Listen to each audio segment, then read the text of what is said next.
Marzo 1973, vicepresidente del Consiglio e ministro dell'Interno da giugno 2018 a settembre 2019. Oggi sono a processo e rischio il carcere perché in Parlamento la sinistra ha deciso che difendere i confini italiani è un reato. Il 29 luglio 2019 una nave spagnola di una ONG spagnola, la Open Arms, salpa da Siracusa diretta a Lampedusa. A Lampedusa non arriverà mai. Improvvisamente cancella la destinazione dal diario di bordo e si dirige verso le coste libiche. Il 1° agosto riesce a intercettare un barcone con dei clandestini a bordo. Da quel momento comincia a navigare per il Mediterraneo, raccogliendo altri clandestini e puntando verso l'Italia. Il 20 agosto arriverà davanti alle coste siciliane con 164 clandestini a bordo. Nei giorni precedenti aveva testardamente rifiutato ogni richiesta di aiuto, di soccorso, di sbarco in porti diversi rispetto a quelli italiani. Hanno detto di no alla Tunisia, hanno detto di no a Malta, hanno detto di no perfino allo Stato di bandiera, cioè alla Spagna. Più di 20 giorni di navigazione nel Mediterraneo, trattenendo a bordo tutti questi clandestini, quando per raggiungere la Spagna sarebbero bastate 72 ore. Questa nave spagnola ha rifiutato per ben 2 volte lo sbarco dei clandestini in 2 porti messi a disposizione dalla Spagna e ha rifiutato addirittura il soccorso di una nave militare inviata dal governo spagnolo. Durante la navigazione nel Mediterraneo della Open Arms abbiamo sempre soccorso e fatto sbarcare malati, donne incinte e minori a bordo. Insieme ai colleghi di governo avevo firmato il divieto di ingresso nelle acque territoriali italiane. Grazie alla mia azione di governo erano diminuiti sbarchi, morti e dispersi nel Mar Mediterraneo. Nell'anno precedente al mio arrivo, gli sbarchi di clandestini erano stati 42.700. Durante il mio mandato al Ministero dell'Interno, gli sbarchi si erano ridotti fino a 8.691. Dopo di me, gli sbarchi purtroppo tornarono a salire, superando quota 21.000 nello stesso periodo. A questa nave spagnola non è mai stata impedita la possibilità di andare ovunque, tranne che in Italia, perché non potevamo più essere il campo profughi di tutta Europa.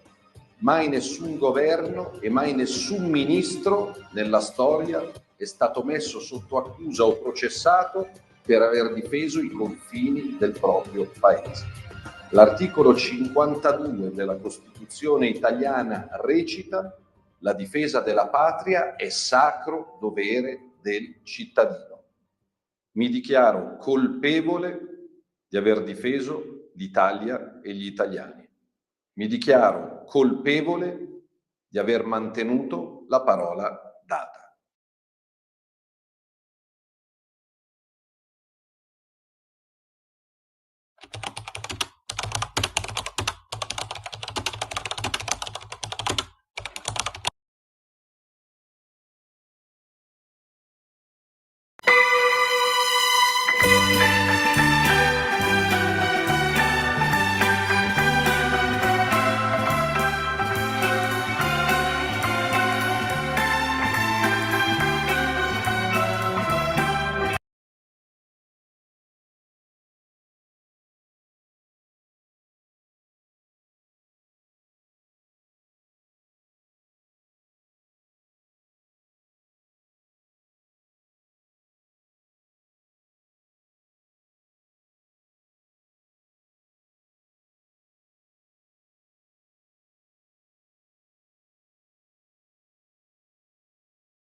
del Consiglio e l'altro era il ministro degli esteri. Almeno loro due dovrebbero essere in tribunale insieme con Matteo Salvini, visto che tutto il governo era d'accordo. E invece no, invece ci va l'uomo nero, l'uomo brutto, l'uomo cattivo, quello che naturalmente qualunque cosa faccia è sbagliata e sporca a prescindere, e di conseguenza, siccome ha sbagliato e ha fatto una cosa sporca, ecco qua che arriviamo a questo punto. La verità è che lui ha avuto il coraggio. Io non sono commensale di Matteo Salvini, l'ho visto credo 3 volte in 4 anni da che io ho messo piede in questa radio, e soltanto per motivi di lavoro, perché mi è stato chiesto di essere presente alle conferenze stampa dopo eventi tipo elezioni o referendum, per porgergli una domanda soltanto. Quindi in questi 4 anni io gli ho posto 3 domande inerenti agli argomenti di cui stava trattando, e mi ha sempre risposto con molta cortesia. Per cui non sono uno, diciamo così, non sono un fan o un supporter o un tifoso, sono semplicemente un giornalista che fa il suo mestiere. Da giornalista vi dico che lui è stato l'unico ministro dell'interno, almeno a che io ne abbia memoria, a dire chiaramente no e a cercare di fermare gli sbarchi. Esiste un diritto da parte degli stati, diritto che è riconosciuto persino dal catechismo della Chiesa Cattolica, che ne dica il regnante pontefice. Esiste un diritto da parte degli stati di regolamentare e, se del caso, impedire l'emigrazione all'interno dei propri confini, perché alle volte la barca è piena e l'Italia non può diventare il campo profughi d'Europa. Non può diventare il campo profughi d'Europa soprattutto nel momento in cui l'Italia ha dei vicini di casa, come ad esempio la Francia, che ha inseguito con i propri gendarmi i migranti anche sul territorio italiano al confine, sconfinando in Piemonte e Liguria, quella Francia che sbatte giù dal treno a 20 miglia le donne incinte. E però i ministri dell'interno in Francia non vanno sotto processo per questo. La Spagna socialista, la Spagna di sinistra, la Spagna dei diritti, e quindi non l'Italia neofascista o padano-fascista come viene descritta dalle opposizioni. Bene, nelle sue enclave di Ceuta e Melilla, sul territorio africano, quel che resta del loro impero africano, dopo l'impero che hanno avuto nel siglo d'oro, nel 500-600, ecco, la Spagna socialista ai migranti, non solo contro i migranti ha eretto degli alti muri col filo spinato, ma già che c'è, nel caso gli spara con i proiettili di gomma, e non risulta che ci siano ministri socialisti del governo spagnolo sotto processo da qualche parte. Ce l'abbiamo solo in Italia noi, un vicepresidente del Consiglio sotto processo, e ce l'abbiamo sotto processo per una cosa che peraltro, rispetto a quello che fanno francesi e spagnoli, ma potremmo anche parlare degli inglesi, che però non sono più in Europa, ecco, rispetto a quello che fanno francesi e spagnoli, quello che ha fatto Matteo Salvini è acqua fresca. Amici e amici miei, ma non dall'avventura, buongiorno, sempre sulle magiche onde di Radio Libertà. Questo è Zoom, il drive time in mezzo ai fatti, in sostituzione di PG Pellegrin. Io sono Antonino Danna e adesso qui Parlamento, perché abbiamo un amico, un economista di vaglia, un professore universitario, ma soprattutto un uomo politico di valore che già ci aspetta, e ve lo voglio presentare perché è l'onorevole Alberto Bagnai. Sigla qui Parlamento. Qui Parlamento. Bentrovato e bentornato. Grazie per l'invito, grazie per la presentazione cortesissima. Prego, con molto gusto. La mia è una semplice constatazione, ci mancherebbe. Allora, 6 anni, o meglio, la richiesta del PM palermitano, dei magistrati palermitani, 6 anni di carcere per Matteo Salvini. Io dicevo prima, rispetto a quello che fanno francesi e spagnoli, quello che fece Salvini su Open Arms è acqua fresca. E allora che cosa è che è saltato in tutto questo? Allora, io sto riflettendo su questa vicenda che è una vicenda che mi intristisce sia umanamente per amicizia nei riguardi di Matteo, sia da cittadino perché contribuisce a mettere in una luce equivoca una istituzione importantissima come la magistratura, che è un'istituzione dove, dobbiamo ricordarlo, lavora come in tante altre istituzioni una maggioranza silenziosa di ottime persone preparate, non ideologizzate, che sono sicuro che in questo momento nel loro foro interiore si staranno ponendo la stessa domanda che si pone la maggioranza degli italiani, cioè ma come è possibile? Questo come premessa. Quindi fiducia nell'istituzione, perplessità sull'operato di alcuni. Io, diciamo così, ho provato un po' a leggere la memoria conclusionale, così si chiama, insomma, del pubblico ministero. Mi hanno colpito alcune cose. Innanzitutto vorrei dire che la sindacabilità giudiziaria di un atto politico, d'accordo, che era stata stigmatizzata già ormai 5 anni fa da Ginevra Cervina Feroni, tra i costituzionalisti, tanto per fare un esempio, dal mio punto di vista si inserisce in una tendenza che però è antistorica. E qual è questa tendenza? La tendenza a far prevalere la tecnica sulla politica. Cioè, quello che sta succedendo può essere letto, e alcuni lo leggono in realtà, secondo me legittimamente, come il soddisfacimento di un'aspirazione. L'aspirazione di persone entrate nella pubblica amministrazione per competenza e per concorso a dettare la linea a persone elette dal popolo nel momento di massima espressione della sua sovranità.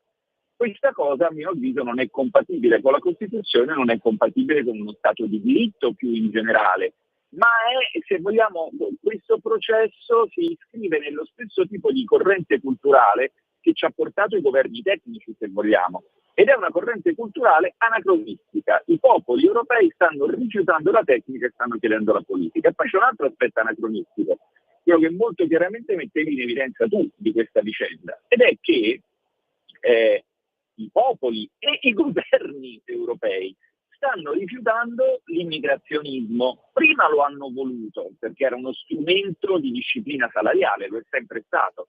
Ricordiamoci che quando la sinistra era contro l'immigrazione anche regolare, lo diceva Georges Marchais negli anni '80, ma lo diceva l'internazionale socialista negli anni 40 del 1800. L'internazionale nasce per disciplinare i flussi migratori di lavoratori onde evitare che i padroni, come li chiamano loro, potessero importare dei crumili. Tutto questo è scomparso. È scomparso perché c'era bisogno di pagare stipendi più bassi, era la mission, diciamo, di Monti, di Draghi, dell'Europa. Piccolo problema, non consideravano che questa mission comportava un effetto collaterale, il deterioramento della sicurezza, in un periodo in cui ci sono anche forti problemi di infiltrazioni terroristiche. Bene, ora che questo problema emerge, tutti fanno marcia indietro e noi processiamo il ministro che questo problema lo ha visto, lo ha messo a tema, lo ha portato in Parlamento, lo ha trasformato in una legge dello Stato prima degli altri. Come dire, è una sentenza, diciamo, è un processo, la sentenza no, grazie a Dio, ancora non c'è stata e speriamo in un ravvedimento operoso, ma è proprio un processo che è fuori da tendenze storiche molto evidenti. Ecco appunto. E tra l'altro la domanda che pongo è questa, ma posto che appunto la stragrande maggioranza dei magistrati fa il proprio lavoro e non entra in questioni politiche, quanto questa richiesta può essere vista come una richiesta scritta con la penna rossa? Ma bisognerebbe andare a vedere, io non l'ho fatto, ma mi sembra di aver intravisto quale sia l'appartenenza correntizia dei magistrati che si sono occupati del caso, perché sapete che esiste una geografia giudiziaria che è influenzata dalla politica giudiziaria. Poco fa il senatore Borghi ci ha fatto vedere su Twitter che la corrente credo Magistratura Democratica, in un convegno dell'ANM, adesso non ricordo il contesto, perdonatemi, ma devo anche occuparmi di economia ogni Certo. tanto. Un consesso magistratuale di questi associativi aveva fatto nel 2019 un convegno con una bella vignetta di Vauro, tanto per essere sopra le parti, e il titolo era una cosa del tipo: il ruolo della magistratura nell'epoca dei populismi, cioè un esplicito manifesto politico. Che cosa possiamo fare per arginare un certo tipo di orientamento politico? Capite bene che questo tipo di atteggiamenti, ma io vorrei ricordare a tutti banalmente altri casi, no? Noi abbiamo iniziato l'anno con il caso di Marcello Degni, un magistrato della Corte dei Conti che inveiva contro la sinistra non perché di destra, ma perché di ultrasinistra, e accusava i partiti della sinistra parlamentare di non aver sabotato sufficientemente la legge di bilancio, mandando il governo in esercizio provvisorio. Questo così, spudoratamente, la Corte dei Conti ha fatto così una minima cosa di circostanza, dicendo effettivamente deve essere imparziale, adesso facciamo un provvedimento, e non hanno fatto niente. Cioè, qui c'è un problema, e il problema è quello dell'equilibrio tra i poteri, d'accordo? L'altro giorno il Castelli, un magistrato a cui tutti siamo grati per le inchieste in cui ha avuto successo e ha sgominato criminali, e in cui nessuno ha chiesto il conto per le inchieste che invece erano campate in aria, perché questo è un altro problema, ha parlato della separazione tra i poteri. Sì, ma qui non c'è solo un tema di separazione, c'è anche un tema di equilibrio. In questo momento il potere legislativo è decisamente succube rispetto a un potere giudiziario che dalla stagione di Mani Pulite in poi, attraverso un'abrogazione che quei parlamenti vollero fare di una serie di guarentigie costituzionali, ha completamente perso la possibilità di far sentire la sua voce e anche di riformare in modo, corretto e razionale la giustizia. Le riforme vengono sempre chieste a danni delle tasche dei cittadini. Quando si è trattato di parlare di riforma della giustizia, noi stiamo andando avanti, ma è inutile nascondersi che il processo in corso legislativo è reso complesso da questo squilibrio tra i poteri. Se posso aggiungere una cosa, mi ricordo un episodio che mi colpì tantissimo. Quando emerse lo scandalo Palamara, nessuno, né del governo né dell'opposizione, chiese nell'aula del Senato che venisse il ministro a riferire.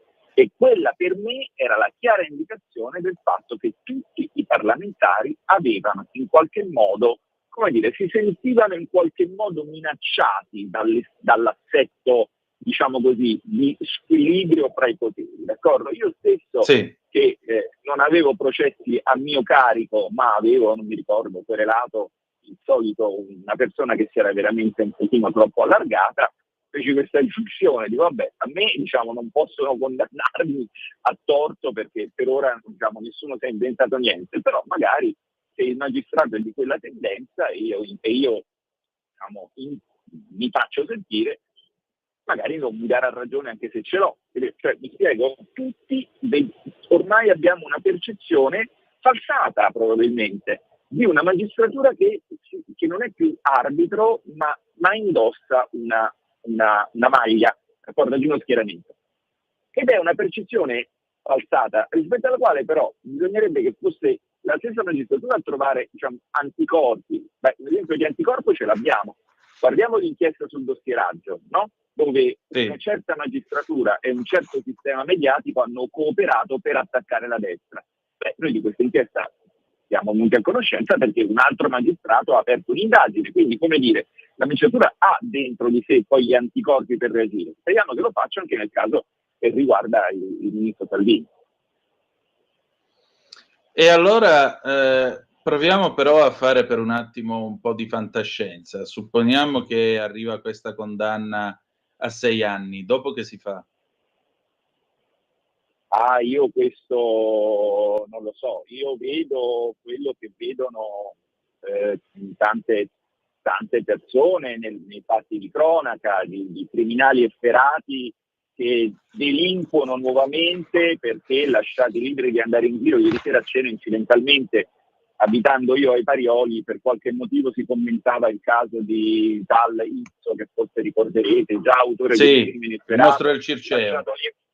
lasciato libero di andare in giro per commetterne un altro ancora più efferato. Insomma, diciamo, come dire, in un mondo simile io non so tecnicamente che cosa succede, non sarei stupito se ci fosse proprio un tentativo di impedire al ministro di fare il ministro, sembrerebbe, però diciamo, penso che non sia così, penso che non sarà così. Sicuramente il tema è un tema politico, non è tanto un tema come dire operativo, è un tema politico, e voglio dire, questa vicenda di istituzioni più o meno formali che perdono la fiducia di una parte consistente dei cittadini per l'azione incisiva più o meno giustificata di alcuni loro membri, e non è un'assoluta novità. Per esempio, secondo me, durante la stagione del Covid, alcuni virologi, con le loro parole molto aggressive, molto violente, non hanno fatto il bene della professione medica, e questo ha determinato un danno, un'esternalità negativa per tutti. Ecco, questo è l'aspetto che mi preoccupa. Quello che mi preoccupa sono tutte le cose che possono determinare un'incrinatura nel rapporto di fiducia fra i cittadini e le istituzioni formali o informali. Per esempio, diciamo, c'è un giornale che nel capoluogo di riferimento viene chiamata affettuosamente la bugiarda, no? La bugiarda. Vabbè, finché si rimane sulla ironia, d'accordo? Che abbiamo sempre pensato che alcune istituzioni, per esempio i media, sono a modo loro un'istituzione di un sistema democratico, informale naturalmente, con alcune... finché si rimane su atteggiamenti di questo tipo, ci sta. Io ho la sensazione che oggi la frattura fra i cittadini e il mondo dei media, il mondo degli ordini, il mondo per esempio anche di alcune istituzioni rischi di approfondirsi, e questo non è una buona cosa in generale per la tenuta sociale, e soprattutto in un periodo come questo in cui in realtà il nostro paese sta recuperando voce e autorevolezza in Europa, ma purtroppo il gioco della sinistra è sempre il solito: indebolire il paese tentando di indebolire chi governa. E anche la vicenda del ministro Salvini, a mio avviso, può avere una lettura di questo tipo. E credo che non ci sia molto da aggiungere su questo tema. Una battuta proprio in 40 secondi sull'economia. Comincia a essere tempo di manovra economica. Il ministro Giorgetti può stare tranquillo a cassetta o sarà invece assalto alla diligenza? Ma ogni anno ci sono delle dinamiche tra Parlamento e Governo che possono essere raccontate ogni anno in tanti modi. Uno è quello dell'assalto alla diligenza. Io la metterei in un modo molto diverso. Io direi che noi possiamo stare tranquilli perché il ministro è Giancarlo Giorgetti, quindi diciamo che secondo me finora è riuscito a condurre con un equilibrio veramente, veramente ammirevole la macchina del bilancio dello Stato attraverso due finanziarie, due leggi di bilancio, perdonatemi la notazione nostalgica, cioè, diciamo così, dei tempi in cui si chiamava legge finanziaria, due leggi di bilancio che comunque hanno determinato un aumento della crescita e un aumento dell'occupazione. Non credo che quest'anno ci saranno così stress particolari, sinceramente. Molto bene. Allora, il piacere di risentirci presto. A presto, grazie per l'invito. Grazie ancora. Sigla, jingle e poi Max Del Papa. Qui Parlamento. Stai ascoltando Radio Libertà. la tua voce libera, senza filtri né censura. La tua radio. Oh, è finalmente alle 11, 1 minuto e 37 secondi, ladies and gentlemen, egli arriva inesorabile e implacabile come il destino. Egli, l'uomo dinanzi al quale veramente tanto di chapeau perché dice le cose fuori dai denti. Egli che dal suo posto d'osservazione non lascia sfuggire nulla e niente resta impunito. Ladies and gentlemen, Mr. Max del Papa, buongiorno. Qui mi sembra la morte nera. No, calma, non parliamo di morte nera perché già qualcuno l'ha accostata al povero Valditara. Se mi trova Raimo, chissà quello che mi fa. Appunto, ti vedo molto Millennium Falcon. Sì, ma a me poi mi fanno un po' ridere questi qua che fanno i duri. Ma Raimo chi è che vuole picchiare? Chi è che vuole? Ma insomma, fa ridere, è un personaggio che fa ridere già nella fisiognomica e dice no, bisogna picchiare qua e là, la morte nera, bisogna aggredire. Vabbè, insomma, sono quelle cose all'italiana e allora sì, però Max, io non capisco una cosa, no? Cioè, se io ora dico, no, per esempio, qua c'è il nostro regista Frank Colosseum, l'imperatore, che voglio salutare ed è un amico, ma facciamo un'ipotesi banale. Se io ora così impazzisco e dico, oh, io a Frank gli devo fare un culo così perché lo odio, sì. E cioè viene Giovanni Sallusti e mi dice, sai, sei molto simpatico, però ora ti levi dai piedi e anche alla svelta, perché non sono cose che si possono fare dentro una radio, non sono cose che stanno nel diritto del lavoro e così via.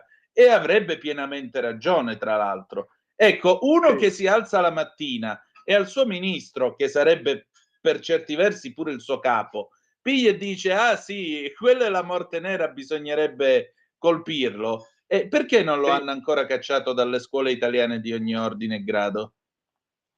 Perché vuoi mettere questo, ma c'è da dare l'ergastolo a Salvini, è un'altra cosa, è una priorità. Vedi come io ti metto in fila. Bisogna dare l'ergastolo a Salvini, che Salvini fa le stragi, invece quello Raimo agisce per il bene civile, sociale. Vabbè, perché Salvini è l'uomo nero, è quello cattivo a prescindere, no? Sì, quell'altro è l'uomo. Quindi no, è il solito discorso che insomma noi ci facciamo caso, ci chiediamo perché e per come, ma insomma la risposta ce l'abbiamo già. La risposta sta alla magistratura. Quindi insomma.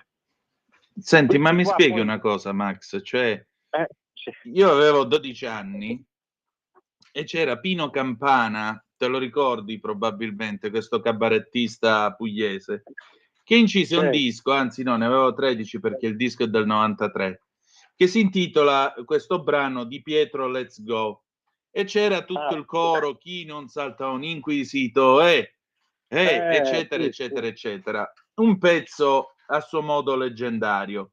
Ecco, ma siamo rimasti ancora a Di Pietro Let's Go, a Antonio fai presto, mettili tutti al fresco? Cioè, possiamo uscire dalla logica che il politico a prescindere deve soccombere? Possiamo uscire dalla logica e dire che magari un politico fa le sue cose, se fa delle stronzate trova un giudice nel popolo che va a votare ed eventualmente lo prende a calci nei denti e sceglie un altro? Possiamo fare una cosa così? Perché voglio dire, pongo anche a te la stessa domanda che ho posto a Bagnai. Voglio dire, in Francia sbattono le donne incinte giù dal treno a Ventimiglia e però non ce n'è ministri dell'interno sotto processo. In Spagna addirittura gli sparano coi proiettili di gomma. Allora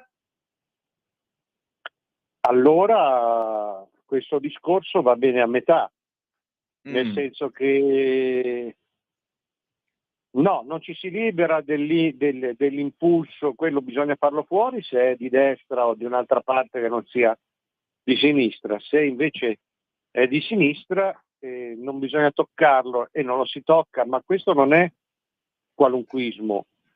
Io tengo a rimarcare che questa è la realtà e la realtà la dicono i magistrati stessi. E questa storia di Salvini che in maniera allucinante rischia una pena da stragista perché non va presa come la conclusione di una cosa che è di anni prima, di quando erano trapelate poi le intercettazioni, sai, di Palamara, e cosa dicevano? Che lo dovevano smontare, lo dovevano Sì, dicevano, com'era? Lo dovevano dicevano, rompere, mi pare. sì, esatto, Una cosa del dicevano, genere. dicevano, questo qui sta facendo il mestiere suo e noi siamo indifendibili. E allora loro dicevano, proprio perché siamo indifendibili lo dobbiamo ammazzare, perché non dobbiamo... La logica è questa qui e a me ricorda molto, quindi questa è una cosa che parte molto da lontano, è un disegno che parte da lontano, è un disegno politico. Poi naturalmente questi qua dicono no, qui di politico non c'è niente perché devono avere la coda di paglia, no? La logica mi sembra la stessa di quando veniva fuori che i vaccini potevano ammazzare e in seno all'AIFA dicevo ma questa è morta, la Camilla Canepa è morta e apposta dobbiamo dargliene di più, se no che facciamo? Che figura ci facciamo? Cioè è la regola scritta non scritta italiana, più una cosa è aberrante più noi la teniamo su, la portiamo avanti, perché mai vergognarsi. Vergognarsi può essere il ministro San Giuliano che fa ridere e va al TG1 a piangere, ma uno di sinistra, magistratura di sinistra, rivendica quello che fa e più la cosa è scabrosa più la rivendica.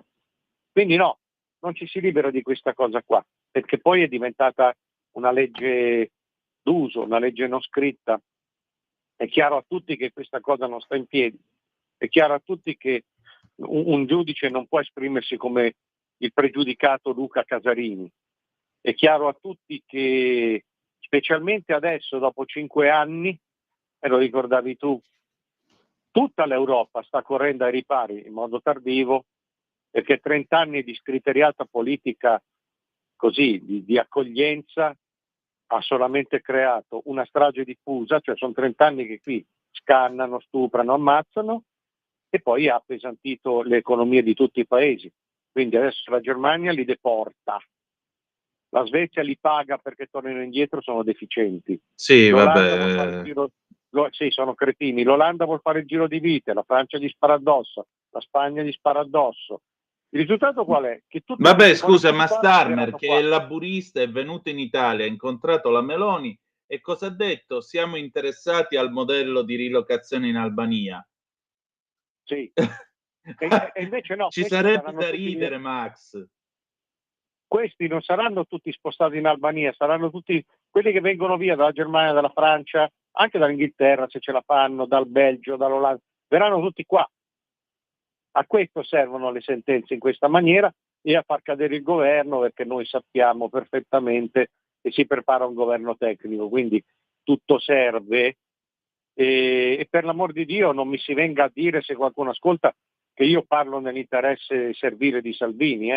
Quante volte l'ho criticato Salvini anche su questa stessa radio, addirittura quante volte, però questo è un fatto di giustizia, c'è un fatto oggettivo, cioè questo qui la paga perché ha fatto quello che doveva fare, perché ha fatto quello che oggi tutti gli altri ministri o cancellieri o primi ministri fanno, in modo molto brutale peraltro, perché qui nessuno ha sparato addosso a nessuno, qui c'era un carico di clandestini che sono stati usati come ricatto. Esatto. Loro sono stati sequestrati da questa Open Arms perché potevano andare in Spagna, potevano andare e non ci andavano.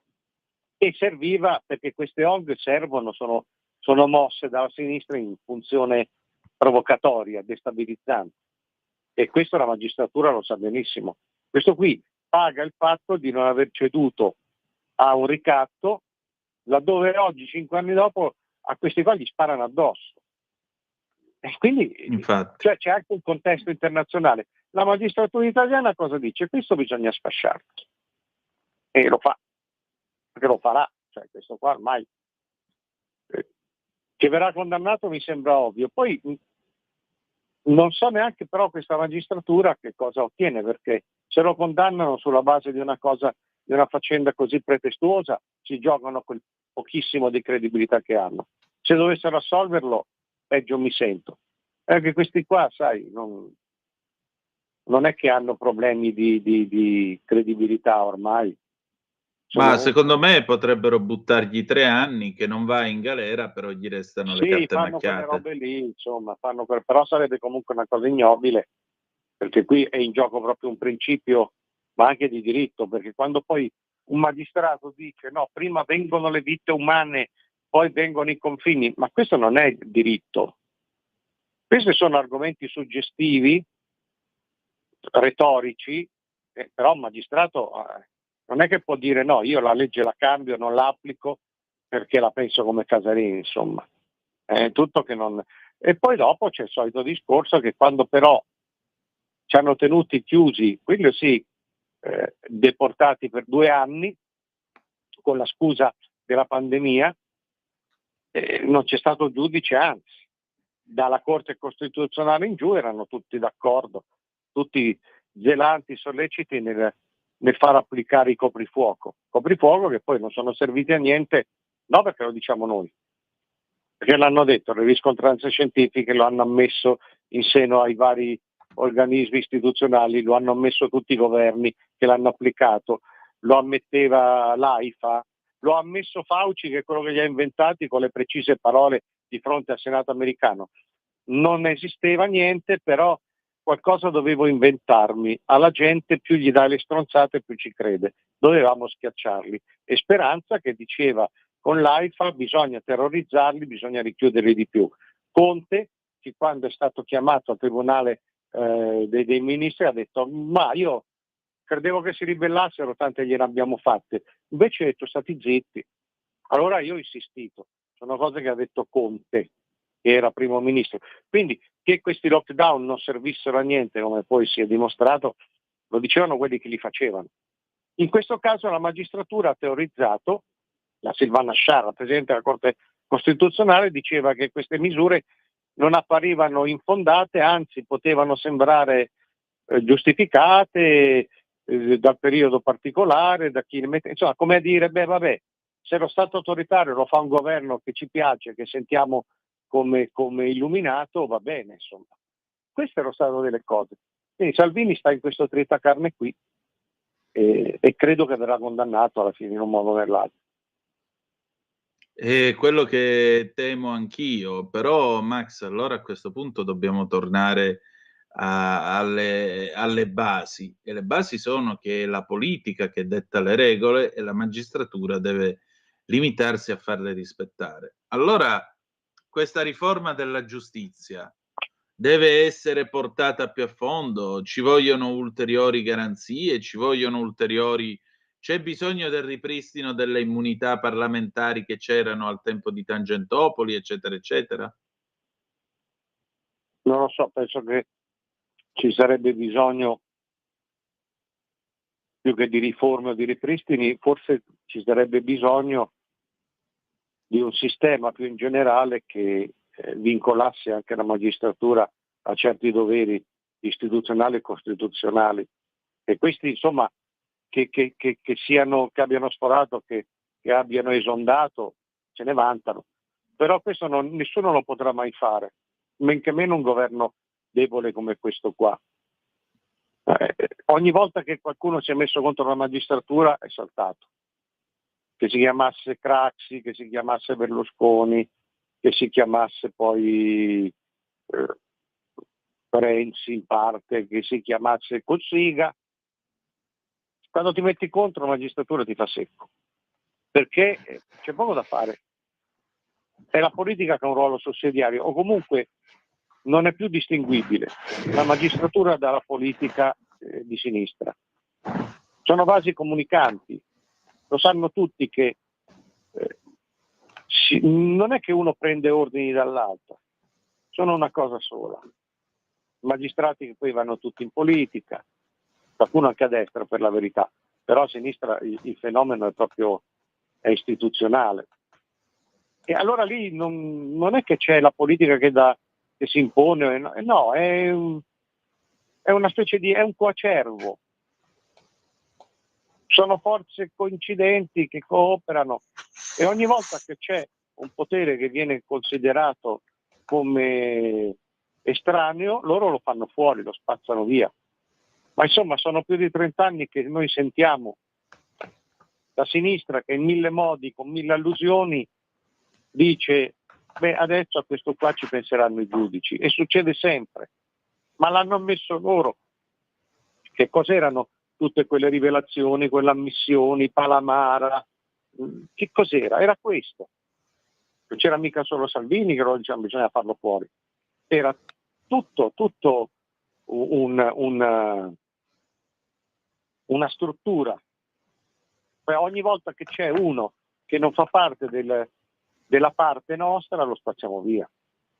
Queste non sono illazioni, queste sono cose che dicevano loro.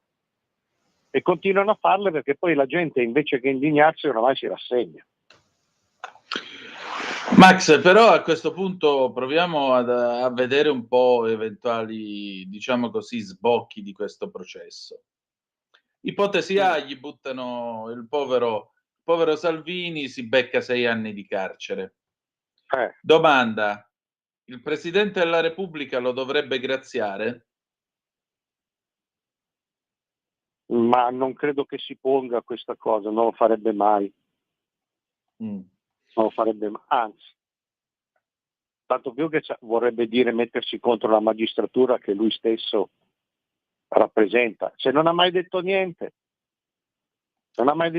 quando è uscito uno di questi scandali epocali della magistratura che diceva no, bisogna, ne hanno fatte veramente dette di tutti i colori. Non ha mai detto niente, adesso non ha detto niente, mi rendo anche conto che a processo in corso non conviene. No, io non credo che succederebbe mai. Penso che a quel punto lì cascherebbe il governo per forza di cose. Ipotesi, diciamo, mediana. Arriva una condanna a poco meno di 3 anni, per cui in carcere non ci va, ma gli restano le carte macchiate e però così si crea un precedente. Perché domani un altro ministro dell'interno ci penserebbe non una, ma 50 volte prima di dire vabbè, questi li dirottiamo, li respingiamo e così via. Ma infatti è quello che si vuole. È la lezione esemplare, è il precedente. Poi lui con 3 anni quello che è un'anatra zoppa, quindi insomma no. È il precedente, anche perché a quel punto lì, quando tu lo condanni a una pena mediana, c'è tutta la informazione, la comunicazione di sinistra che subito parte e dice via un ladro, un assassino, e questo in una certa misura alla fine batti ribatti fa anche presa. Cioè non è che vanno a contestualizzare, a dire questa è stata una sentenza pilatesca, per cui insomma è una sentenza strumentale. No, comunque se anche gli danno un giorno, tutte le informazioni di sinistra, Salvini è uno stragista, Salvini è un assassino, Salvini sì, certo, gliele diranno di tutti i colori. Le mani sue, Salvini fa il bagno nel sangue dei migranti, sì, figurati. Se lo beve pure. Poi poi arriva Raimo, poi arriva Saviano, poi arriva Scurati, cioè lì sono tutti pronti, capisci? Basta che lo condannino, da 6 anni a un giorno basta una condanna, anche nominale, e dopo l'informazione che è la terza parte. Lì il coacervo è politica di sinistra, magistratura e informazione. E lì ognuno ha il suo ruolo.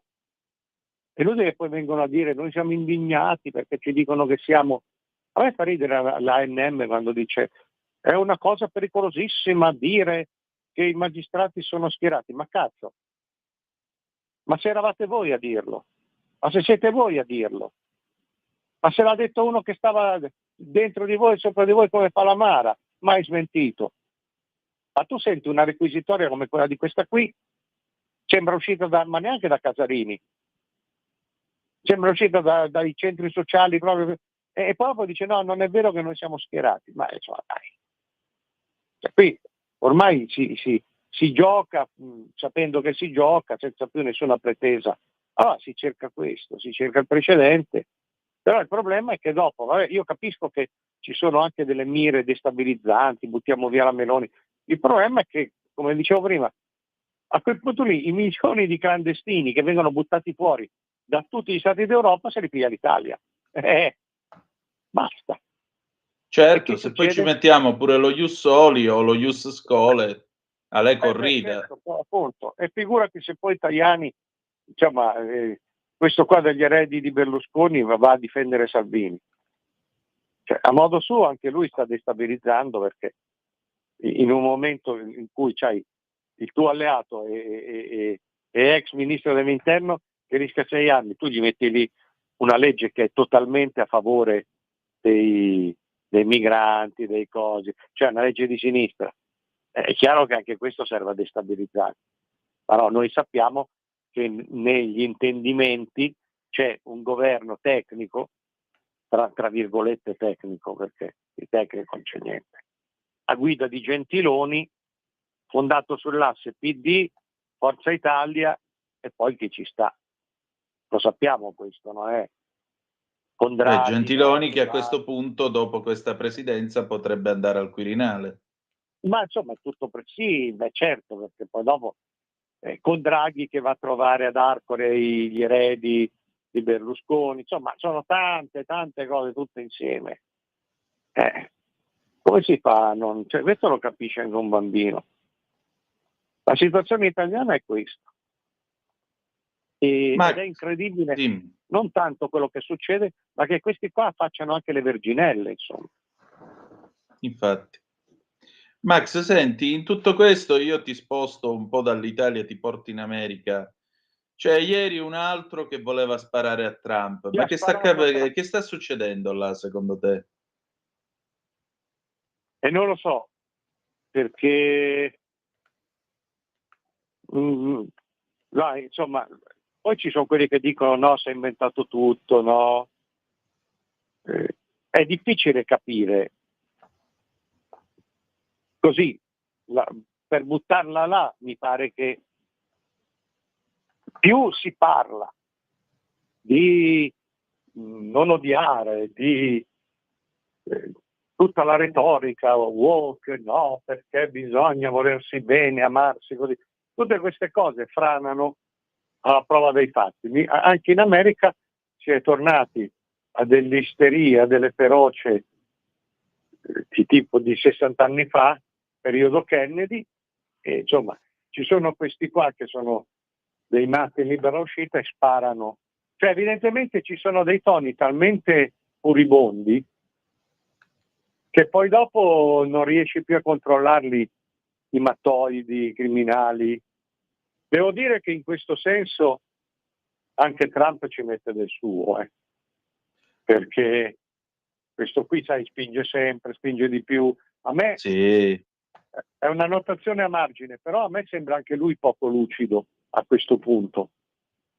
Mi sembra, cioè, fa delle cose, dice delle cose che secondo me non hanno molto senso, proprio in una strategia elettorale. C'è sta cosa che mangiano i gatti, mangiano i cani. È chiaro che poi si presta a delle prese in giro, ci fai la figura tu del mattoide. Questo qui c'ha 80 anni pure lui, secondo me comincia pure lui a dare i numeri. Biden era fuori di testa, però anche questo qui, quell'altra, la Harris, non mi sembra tanto intelligente o lucida neanche lei, però insomma dietro c'è tutto un apparato, non lo so, mi sembra una contesa tra gente poco lucida, e quindi alla fine io la vedo così, mi sbaglierò, ma vedendo che continuano a sparare sempre più loro in alto, cazzate, cose, enormità, poi c'è la gente che non si rendono conto, anche perché sono tarati, non si rendono conto che questo fa parte di un gioco infame, ma un gioco politico, un gioco elettorale, che oramai questi si comportano come dei mega influencer e quindi le sparano sempre più grosse. La gente crede che è tutto vero e quindi piglia, spara, fa il cecchino, e questo mi sembra notevole, perché mi pare che sia un altro problema delle democrazie, no?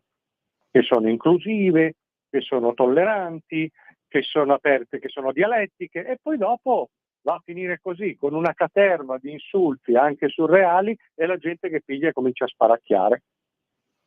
Beh, ma d'altronde guarda, io ho seguito, insomma, per quanto possibile, facendo abbastanza tardi, i 4 giorni della convention Dem.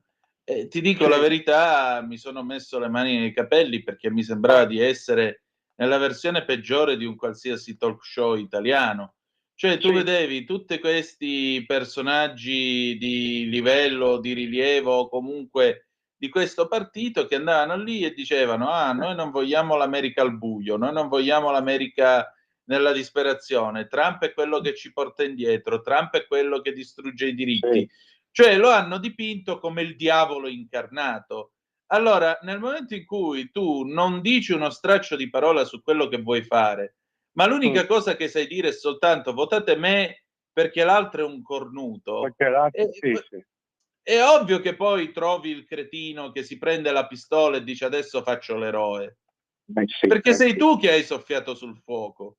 Soffiano, sì, sì, fomentano, questi fomentano, non hanno argomenti, non li hanno perché sono di un livello molto basso, poi non li hanno perché tanto gli argomenti, le ragioni, le ricette non ci stanno.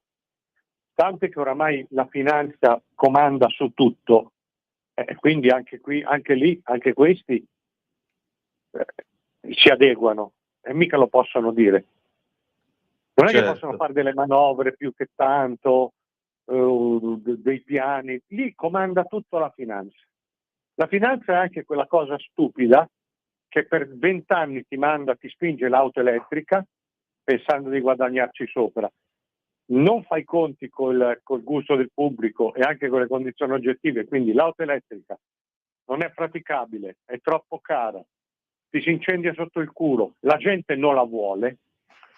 Allora la finanza che comanda tutto, che mette insieme tutto, dice vabbè, allora abbiamo scherzato, torniamo alle fonti diciamo tradizionali. Sì, però nel frattempo quanti migliaia di miliardi sono stati bruciati, quanti Appunto. impianti, quante aziende, quanti posti di lavoro, quanto benessere. Alla finanza questo non interessa, ai politici non interessa. Perché i Beh, ma noi politici l'abbiamo visto in piccolo con la TV a colori, ti ricordi negli anni '70, con le aziende che avevano già convertito gli impianti nel '71 per produrre TV a colori, arrivò la Malfa, pose la questione morale, fallirono tutti, l'unica che restò fu la Mivar. sì, anche Berlinguer, Eh, anche il santo è la stessa lusinghiato cosa. Berlinguer. Sì.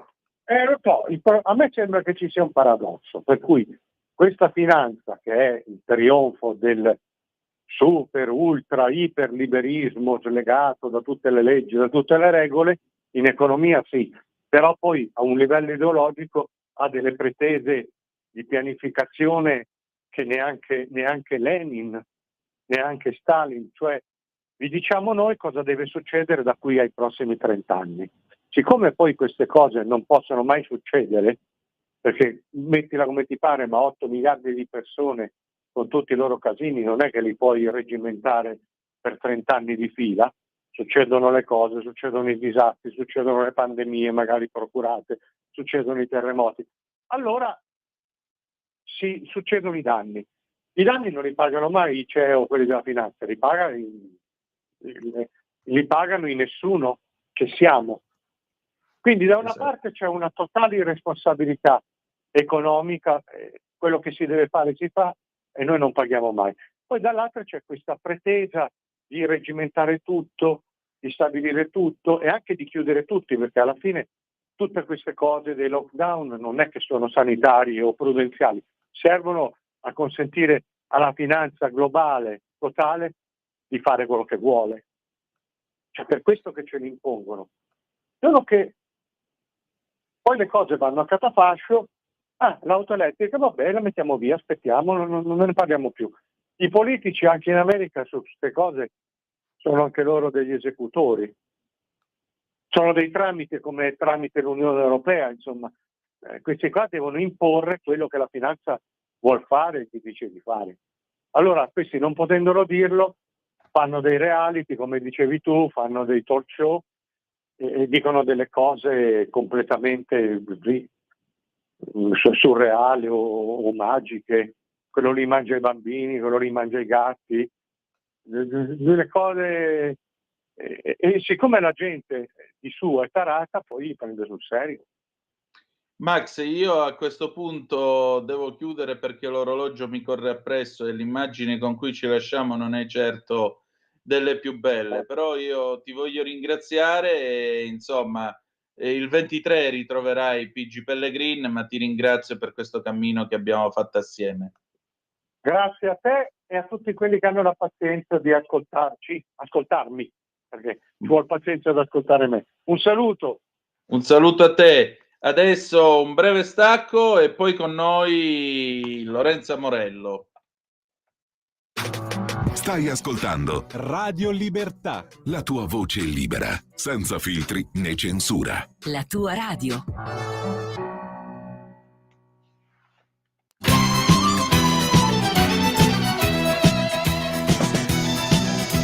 Dal primo giorno che sono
E allora l'anno era il 1981 e questo era, lo avete sentito, l'immenso Mimmo Modugno con Viva l'America.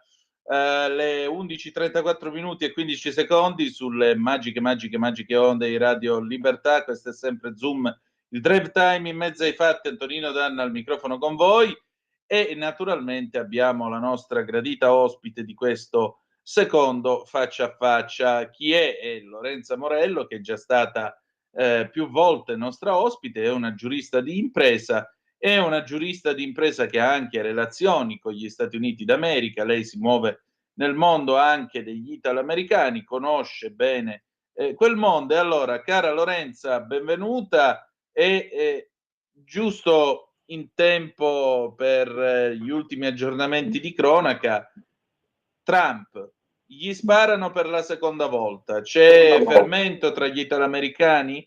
Come stanno seguendo questa corsa alla Casa Bianca?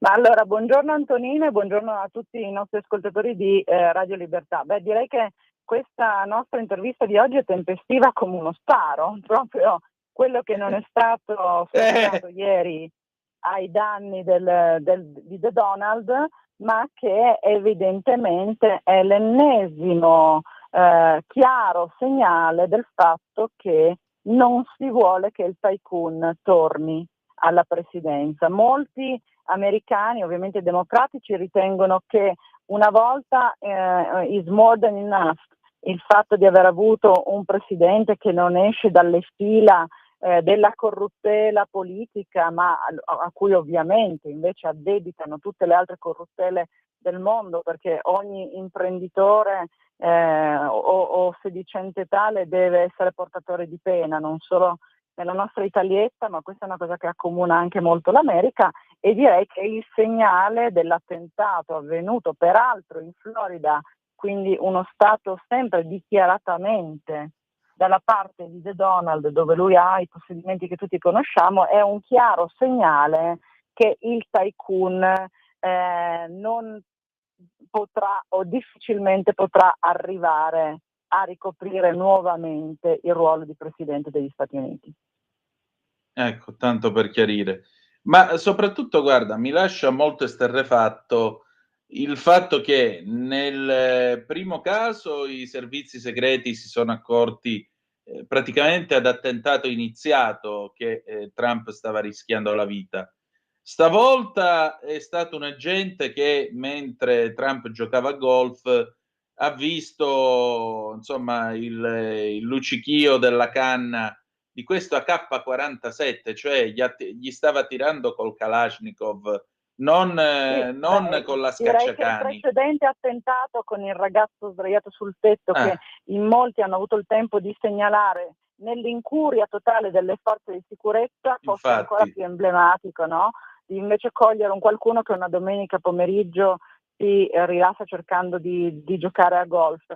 È vero che chiunque conosca un minimo la sicurezza a livello globale e soprattutto come funzionano i sistemi di sicurezza degli Stati Uniti, si parla, no, di creare la cosiddetta bolla attorno al presidente, è proprio il termine che viene utilizzato. I servizi segreti spetta proprio il compito di creare una bolla per tutelare le personalità di spicco negli eventi e quando ci si sposta in corteo. Questo è un trattamento che tipicamente viene riservato solo ai presidenti degli Stati Uniti. Poi abbiamo visto la fallacità anche di questo trattamento, perché se fosse così efficace Kennedy non sarebbe morto a Dallas e non ci sarebbero stati gli altri gravi accadimenti di cui stiamo parlando. Quindi in realtà in questo caso, oltre che alla bolla, sarebbe servito a isolare l'intero complesso del campo da golf dove Trump giocava, però come dicevo sono trattamenti che tipicamente vengono riservati solo al presidente. Ora pare, leggevo questa mattina, che si sia deciso di estendere questo tipo di trattamento anche a The Donald, ma questo ovviamente comporterà la necessità di avere altri uomini sul terreno ed è verosimile a questo punto che chiedano aiuto al Pentagono. Ecco, addirittura. Senti, ma tu che frequenti l'America da sempre, come la trovi questa America di questi anni 2025, 2024, 25 rispetto a quella di una ventina d'anni fa?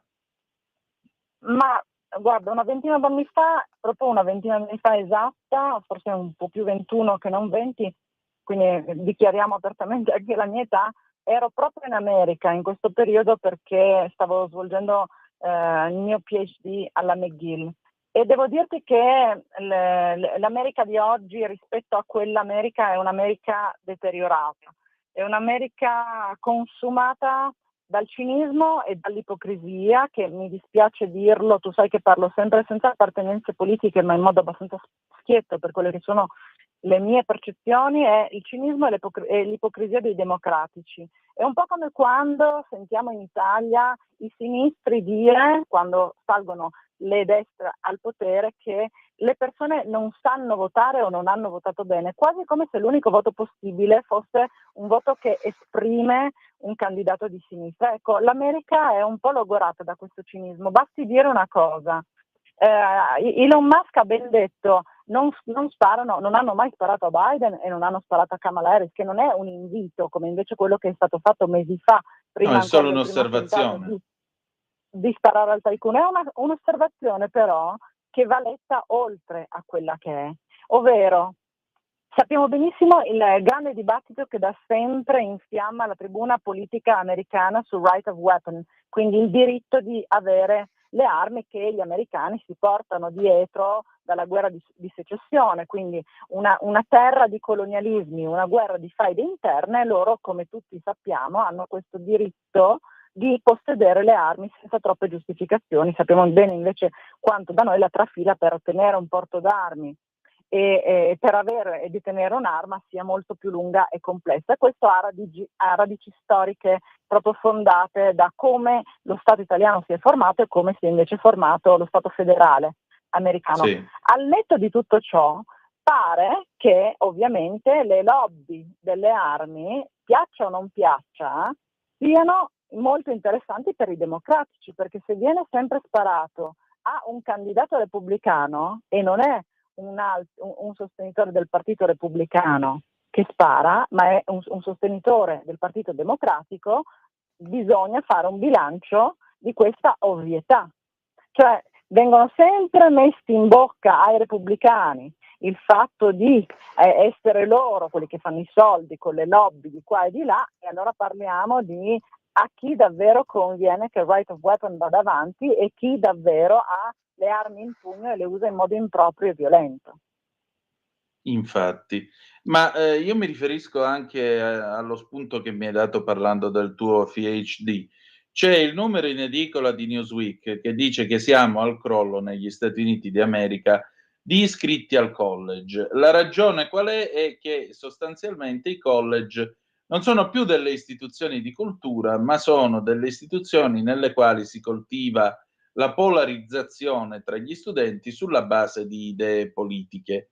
Allora, io ho visto una convention di 4 giorni, quella appunto dei democratici, lo dicevo prima, nel corso della quale ho visto gente esaltata che andava e diceva: ah, votate per Kamala perché Kamala è pronta, oppure votate per Kamala perché Kamala è la presidentessa della gioia, e ancora votate per Kamala perché se viene Trump torniamo agli anni 50, il paese diventa retrogrado, vengono distrutti i diritti, e poi c'è il Project 2025 che è una cosa assimilabile al piano di rinascita nazionale della P2, ma con cui Trump peraltro ha sempre smentito di aver a che fare. Allora, mi pare di capire che in un paese così polarizzato e anche questi spari, secondo te questa elezione come andrà a finire? Per 100 voti o vince Trump come ha fatto nel 2016 malgrado i sondaggi? Ammesso e non concesso che i candidati, a cui auguro ovviamente longevità, perché noi non siamo per l'odio, arrivino entrambi vivi e incolumi al seggio elettorale, prevedo i soliti brogli. Infatti hai visto che anche nelle nostre testate italiane in questi giorni hanno già parlato dei brogli che risalgono peraltro alla tornata elettorale precedente, per cui il fatto ad esempio che in alcuni stati democratici, questo lo sanno in pochi da noi in Italia, ma tu sai che l'America, essendo uno Stato federale, la legislazione interna cambia ovviamente da Stato a Stato, quindi Sì. anche la disciplina dell'elezione del voto. Bene, pochi sanno che in molti Stati democratici, non tutti, gli elettori si possono recare al seggio, ascolta bene, senza presentare un documento di identità. Questo significa che se domani Antonino Danna vuole andare a votare 4 volte, lui entra 4 volte al seggio, magari si cambia la t-shirt e va dalla mattina alla sera dei 2 giorni elettorali e esprime 4 voti. Allora già questo, che è un dato conosciuto da pochi, è emblematico su quanto possano essere falsate le intenzioni the people of the United States of America, perché ovviamente a quel punto le cosiddette truppe cammellate hanno la forza di esprimere molto più voti, perché ricordiamoci sempre che la grande leva sia dei commentatori dell'odio da tastiera e sia nelle politiche, nelle elezioni, molto più della voglia di eleggere qualcuno, le persone si recano al voto perché vogliono che non esca qualcun altro. Quindi la leva dell'odio è la prima leva motivazionale che le persone hanno per esprimere l'odio sui social. Anziché fare un complimento a te, magari il complimento me lo tengo, se invece devo darti contro allora mi prendo la briga di spendere quei 5 minuti e scrivere male di te sui social. La stessa cosa accade nel seggio elettorale. Questi dati, che non dice la Morello ma che dice la sociologia politica, sono emblematici del fatto che questa campagna d'odio che da anni Trump si porta dietro porta una parte dei suoi sostenitori a essere ancora più vicini a lui, ma anche il fatto che stiano continuando in modo vero o presunto ad attentare alla sua vita. Vero o presunto intendo che anche questo soggetto che ha sparato, questo 58enne che ha sparato ieri, fosse una cellula impazzita piuttosto che invece non siano eterodiretti, che è un po' più la mia idea, farà sì che all'esito elettorale, laddove arrivassero Kamala e Donald, cosa che io non do assolutamente per scontata, il bilancio sarebbe sicuramente di una manciata di voti e io non vedo una vittoria schiacciante né in un caso né nell'altro. E quindi sarà ancora una volta una di quelle elezioni veramente too close to call, Ma diciamo così, voglio dire una cosa ai nostri ascoltatori. Lorenza giustamente diceva, in alcuni seggi non è richiesto il documento di identità, per il semplice e banale motivo che in America, e così era in Canada fino a un certo punto, il documento di identità è un documento che non è essenziale come è qui da noi, e soprattutto molto spesso tu vieni riconosciuto per i connotati, i cosiddetti segni particolari. Perché? Perché il principio è che lo Stato si fida di te. Faccio l'esempio più banale. A nord degli Stati Uniti d'America, al Canada, quando mio padre prendeva un eccesso di velocità e la polizia andava a bussare alla sua porta, gli chiedeva: lei è Bartolo Danna? E lui rispondeva sì, perché lo Stato si fida di te e tu devi dirgli la verità. Se non gliela dici, poi passi i guai. Il problema è che ultimamente sono tanti quelli che non dicono la verità allo Stato, e allora questo permette il giochino di cui parlava Lorenza. Io vado a votare nel primo seggio, ma tu sei Antonino Danna? Sì, e voto. Nel secondo seggio vado, io sono Johnny McIntosh, ma sei Johnny McIntosh? Sì, mi registro, perché attenzione, non è che c'è la lista elettorale come qua in Italia, che voi andate, tirate fuori la carta d'identità e controllano l'elenco. Lì tu ti devi registrare al sito, registrare al seggio, che è una cosa ben diversa, perché in America è un diritto, non è un diritto dovere il voto. Mentre in Italia si dice che è dovere civico del cittadino, in America è un diritto, per cui se lo vuoi esercitare ti devi registrare. È corretto, Lorenza? È esattamente un'analisi compiuta che dà appunto il senso globale di quello che stavo dicendo, fornendo delle indicazioni essenziali che avevo dato per scontate. Mi scuso con gli ascoltatori, ma Non che ti tu preoccupare. hai saputo spiegare egregiamente.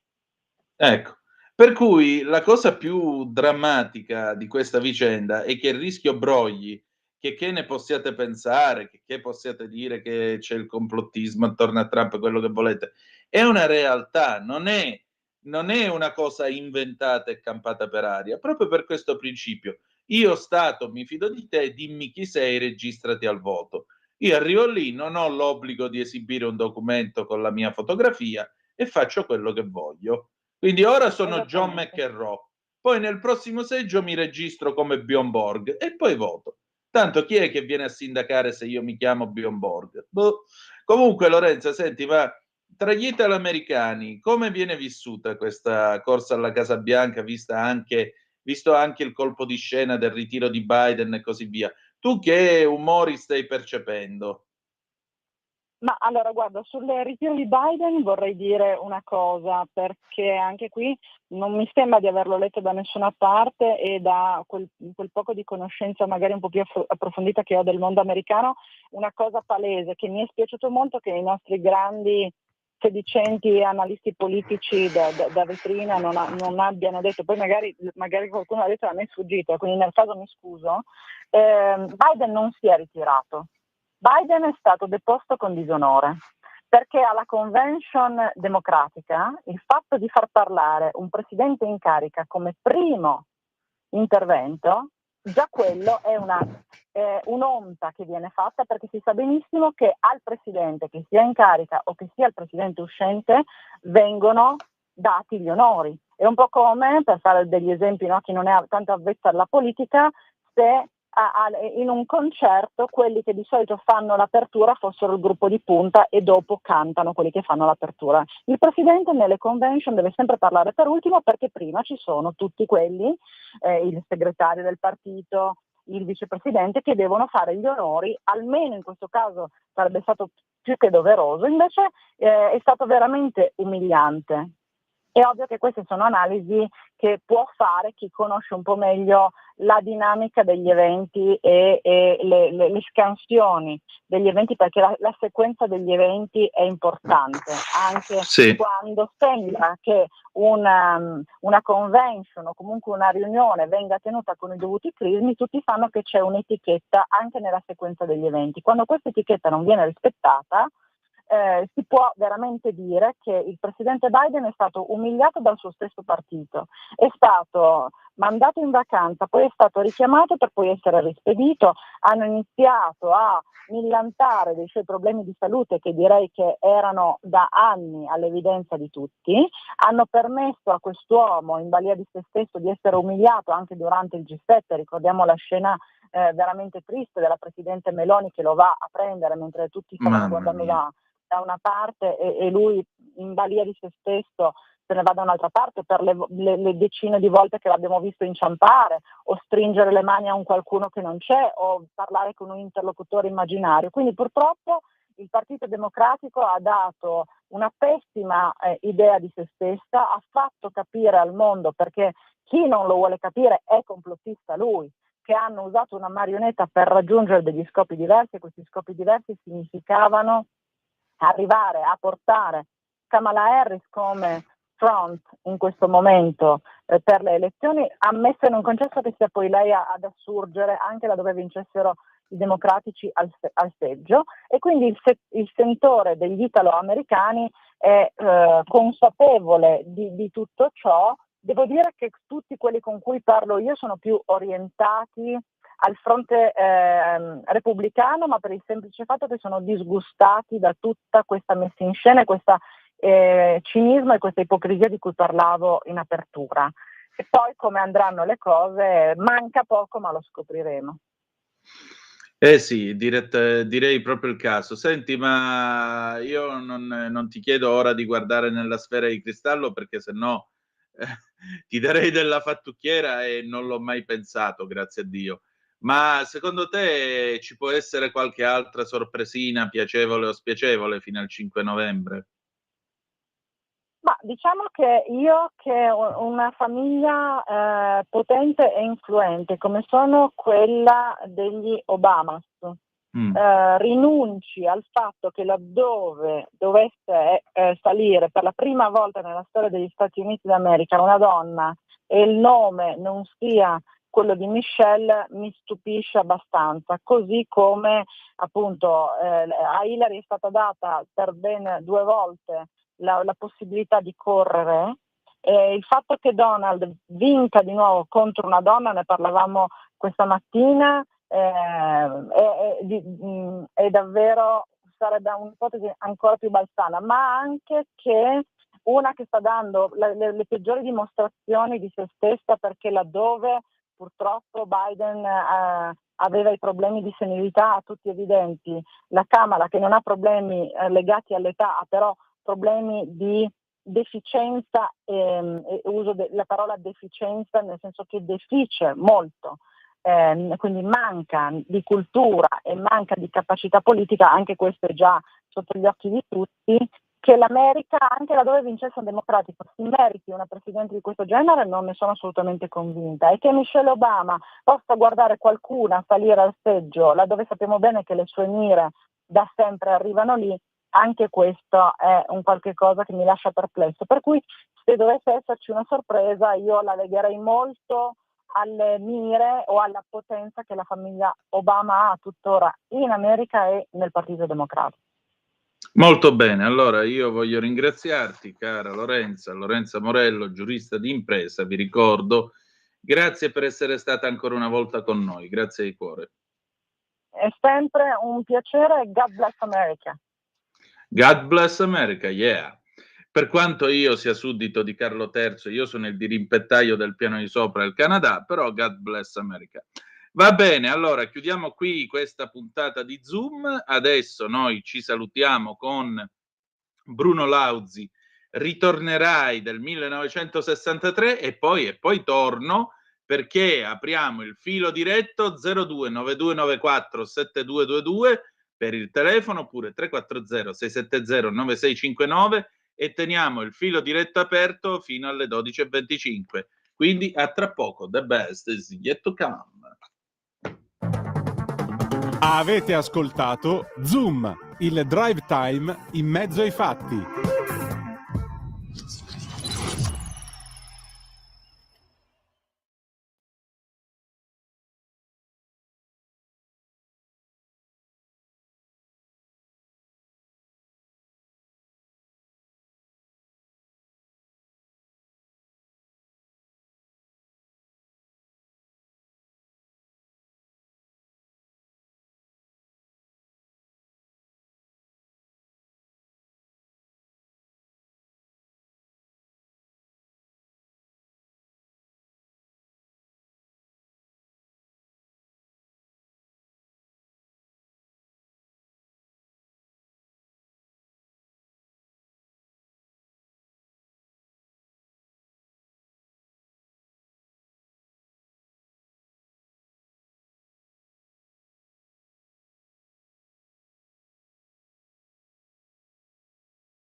secondo attentato alla vita a Trump, parliamo anche e soprattutto della situazione che sta affrontando Matteo Salvini con questo processo che ha visto una richiesta di condanna a 6 anni di carcere nei confronti dell'attuale vicepresidente del Consiglio, ministro dei trasporti, nonché segretario della Lega. I fatti li conoscete, sono quelli della Open Arms nel lontano 2019 e Matteo Salvini a quel tempo era ministro dell'interno.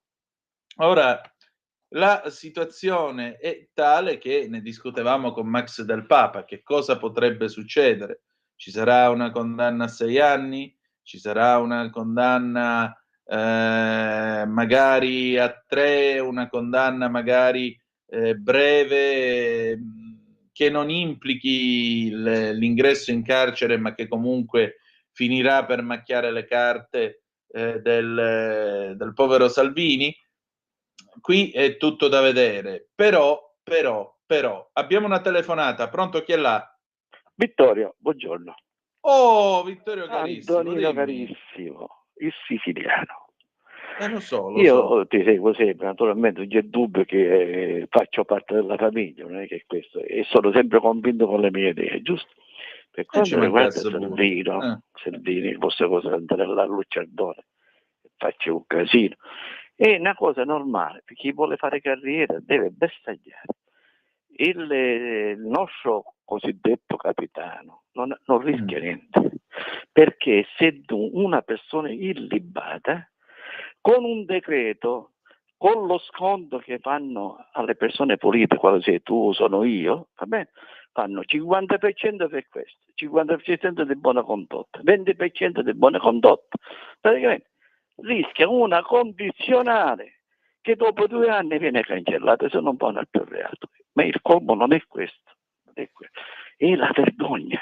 Noi siamo il primo paese che non abbiamo una centrale nucleare e quanto detto, la colpa di tutti i danni sono di questi sinistroidi che si chiamano sinistroidi, che poi risentono l'anarchia.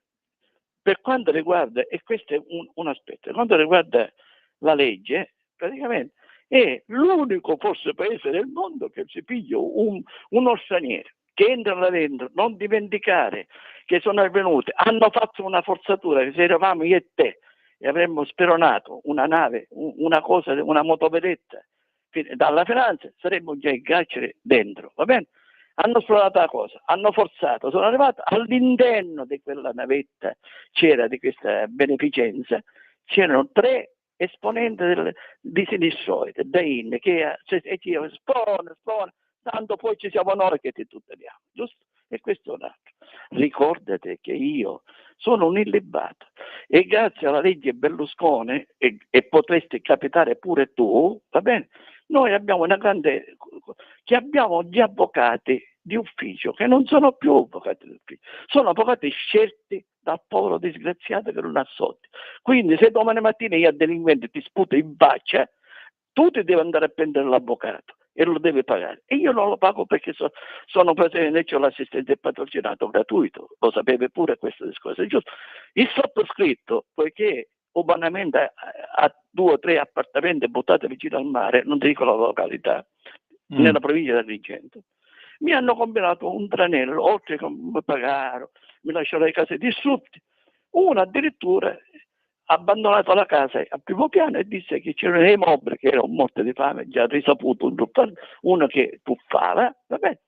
E che praticamente mi pigliava delusione di carabinieri. Io manco ci andavo a paese e sono ancora qua, non ci sono andato per tanti motivi.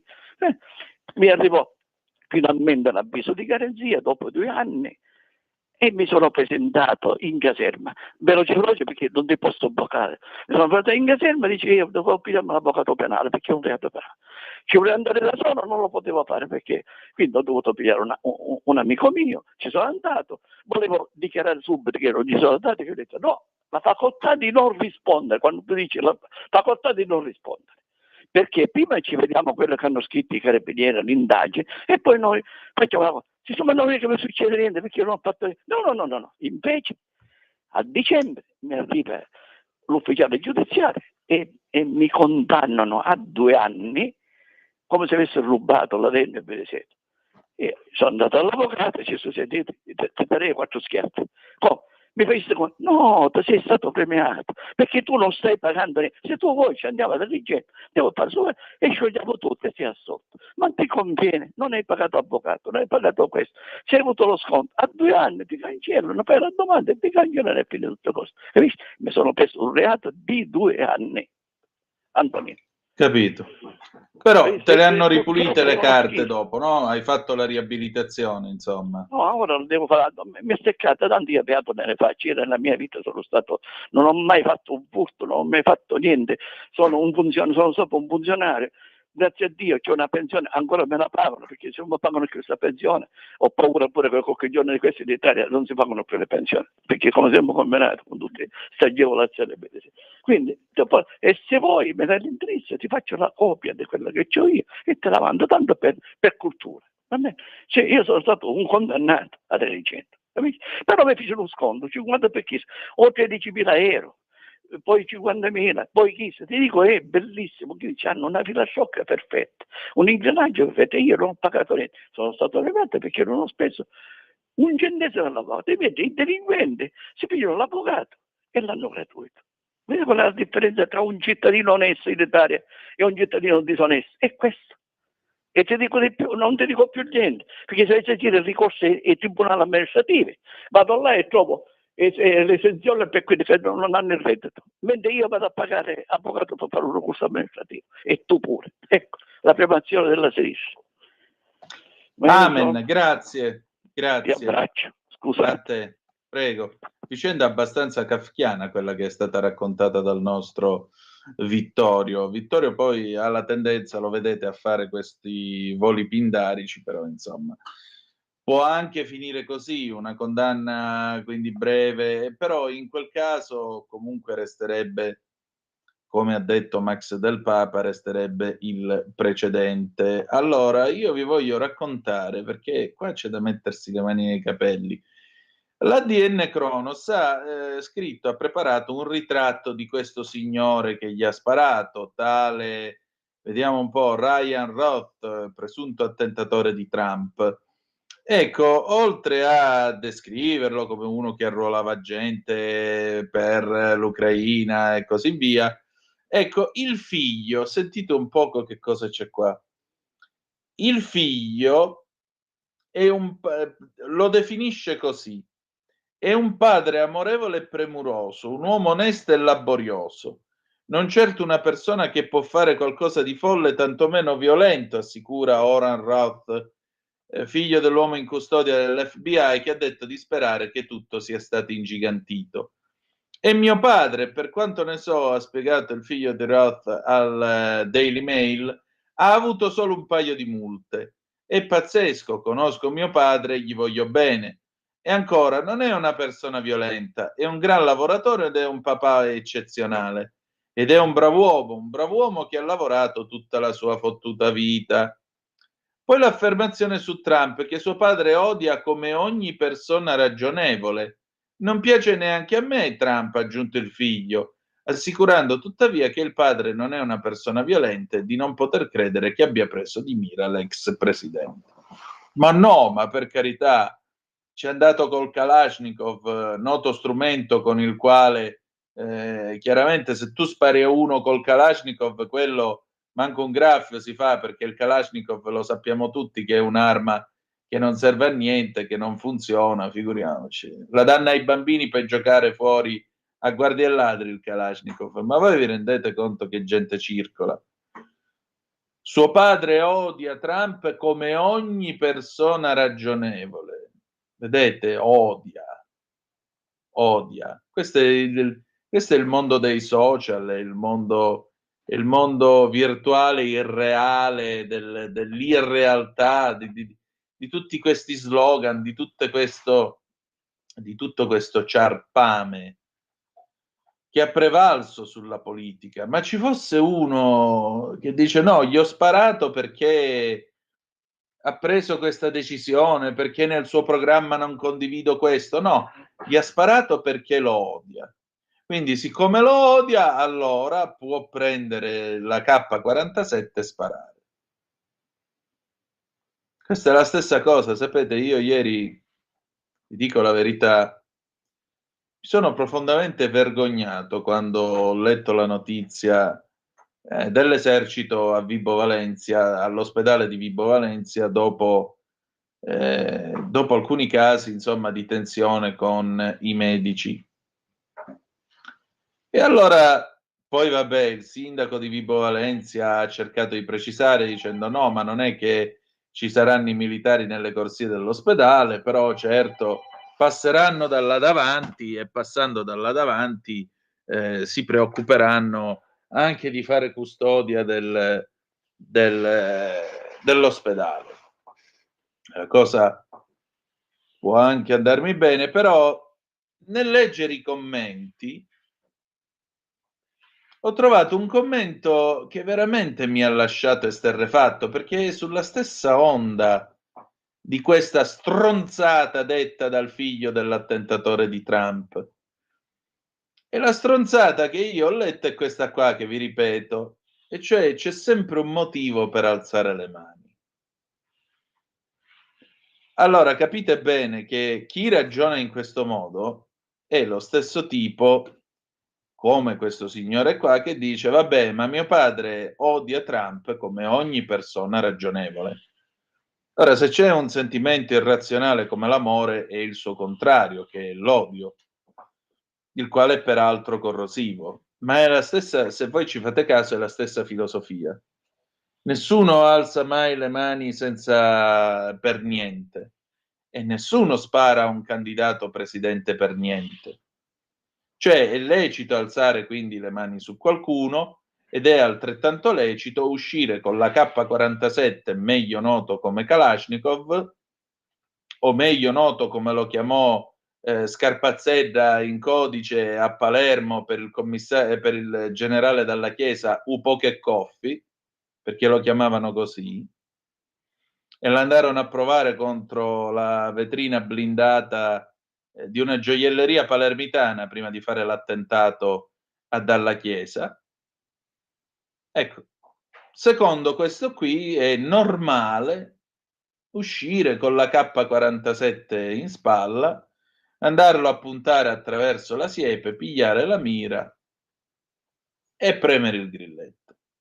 Perché? Perché è ragionevole odiare Trump come ogni persona ragionevole fa. Questo è il linguaggio dell'odio, questo è il linguaggio di chi dice che in Italia c'è il fascismo, questo è il linguaggio di chi dice che l'America andrà indietro sui diritti se vince Trump. Questo è questo linguaggio di paura, ma non è più un linguaggio politico. Sono appunto, come diceva Max Del Papa, degli influencer, ma non sono più dei politici, sono solo dei pupazzi. Che vuoi fare per il mio paese? Niente, basta che non vinca Trump. Sono pronta, sono la presidentessa della gioia. Bene, ma in concreto che vuoi fare? Basta che non vince Trump. No?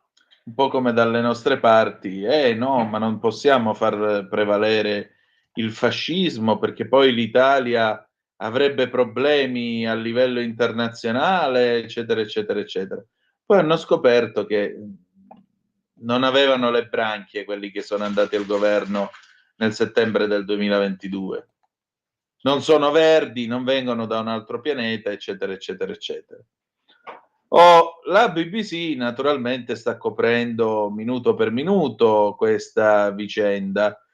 E cosa dice di questo signore? Stiamo scavando nel passato di Ryan Wesley Ruth, l'uomo che è stato indicato come sospetto nell'apparente tentativo di assassinio.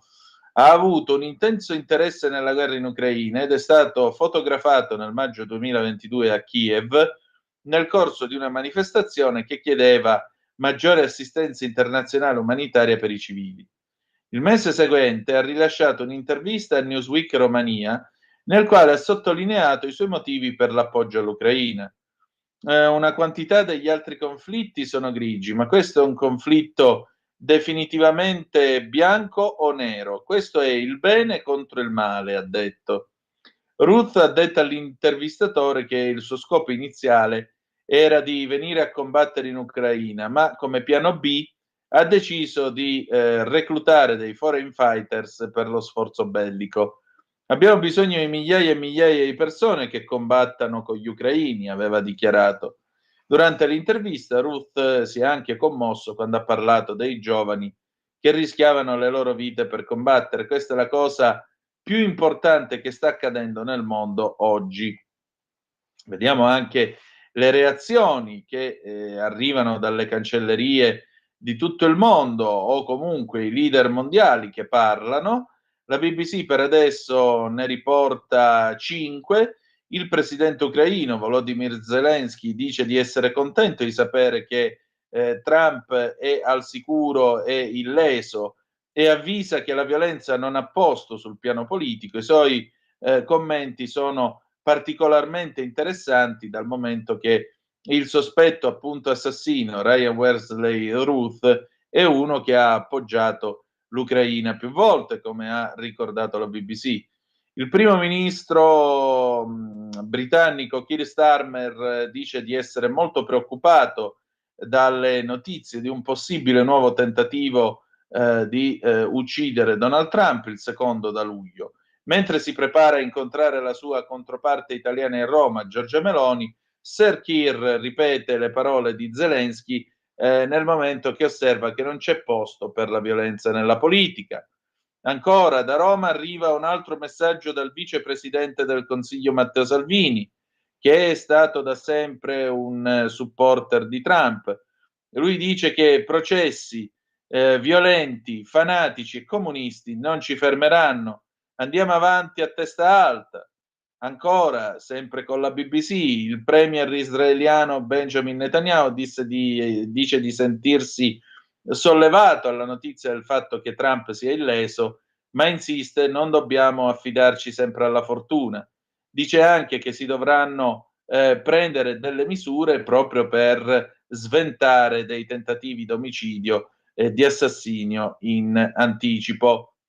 Poi si torna in Europa, il primo ministro ungherese Viktor Orbán, che Trump ha ripetutamente apprezzato e lodato in passato, dice: preghiamo per lei, signor Presidente, dichiara che Trump continuerà a essere in pericolo fino a quando non tornerà alla Casa Bianca.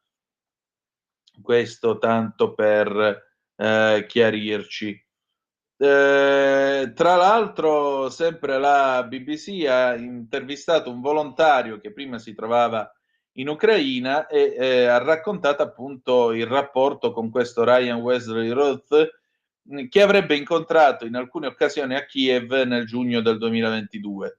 Chi è questo signore? È un operatore umanitario di nome Chris Lutz che lavora per il Phoenix Aid Work Project e dice: ho incontrato Ryan in persona alcune volte. Ryan stava provando a entrare in contatto con chiunque parlasse inglese. Era un tizio che potevi incontrare dappertutto. Secondo Lutz, Ryan Wesley Ruth era indicato a livello locale come una sorta di cheerleader dell'arruolamento e il suo scopo principale era quello di portare degli stranieri a combattere per le forze armate ucraine. Richiesto di descrivere la sua personalità, Lutz dice che Ruth non lo definirei pazzo, era semplicemente iperconcentrato. Stava provando a fare del suo meglio per aiutare l'Ucraina, ma stava arrivando a un livello completamente malato. Non aveva nessun diritto e nessun potere per, tra l'altro, arruolare gente per la Legione Internazionale Ucraina. Era semplicemente una sua ossessione. Quindi immaginate questo, come ci sta con la testa. Ucraina, e poi si scopre che non aveva nessun potere di reclutare gente. Ha anche aggiunto Lutz, sentito dalla BBC, che Ryan Wesley Ruth aveva chiesto pure il suo aiuto per reclutare dei combattenti volontari dall'estero, mi aveva chiesto informazioni su come riuscire a far venire degli afghani in Ucraina. In ogni caso io non avevo esperienza con il sistema giuridico ucraino, per cui ho declinato la richiesta. quando ha detto che avrebbe portato oltre più di 1 migliaio di combattenti afghani, ho cominciato a sospettare di lui. Diciamo che questo è un altro di quelli che con la testa non ci sta, già che ci siamo. L'FBI, dice sempre la BBC, dice che ha raccolto praticamente un'arma da fuoco modello AK-47 Kalashnikov, il mirino, il telescopio, poi c'erano 2 zaini e una come si dice, è una cinepresa GoPro dal cespuglio dove si ritiene che il sospetto attentatore si stesse nascondendo. Trump ha riassicurato comunque i suoi supporter di star bene ed essere al sicuro e che niente mi fermerà, e ha chiesto un ulteriore aiuto finanziario per la sua campagna presidenziale. Anche la Russia si è espressa su questa vicenda. I canali televisivi russi stamattina hanno amplificato generalmente le informazioni appunto sul fatto che Ryan Ruth, il sospetto attentatore, sia un forte supporter dell'Ucraina e abbia visitato Kiev nel 2022. Rossiya 1, che è l'equivalente di Rai 1 qua in Italia, ha dato questa notizia dicendo che Ruth appoggia attivamente l'Ucraina, in passato ha viaggiato ed è stato a Kiev e ha tentato anche di reclutare dei mercenari per combattere in Ucraina. Rossiya 24 invece ha definito Ruth un supporter del regime di Zelensky e un fervente reclutatore di mercenari. NTV invece ha detto che Ruth era ossessionato dal conflitto in Ucraina e voleva entrare anche egli nei gruppi nazionalisti. Tali sentimenti sono stati ampiamente ripresi da parte dei commentatori online vicini al Cremlino. Il famoso blogger militare Boris Rodzin, Colonel Kassad, ha dichiarato sul suo canale Telegram che Ruth era un grande fan dell'Ucraina nazista, e abbiamo dato anche questa informazione. Sempre la BBC riceve questa comunicazione dalla Legione Internazionale per la Difesa dell'Ucraina, che sono appunto i combattenti che vengono dall'estero. Ryan Wesley Ruth non ha alcun legame con noi. Vorremmo chiarire che Ryan Wesley Ruth non è mai stato parte, non è mai stato collegato, non è mai entrato nella Legione Internazionale in nessun modo, luogo e forma. Qualunque dichiarazione o indicazione di altro senso è completamente inaccurata. Quindi questa è la situazione al momento e questo è l'individuo. Ci sarà comunque un'investigazione che sarà lanciata dallo Stato della Florida su questa vicenda. Il governatore repubblicano Ron DeSantis ha dichiarato che la gente merita di sapere la verità sul potenziale assassino e su come sia riuscita ad arrivare entro 500 yard, che sarebbe più o meno 300 metri, dall'ex presidente e attuale candidato del Partito Repubblicano. DeSantis è una figura chiave nel Partito Repubblicano e nel movimento Make America Great Again. Diciamo così, ha partecipato alle primarie repubblicane prima di ritirarsi e di appoggiare il candidato Trump.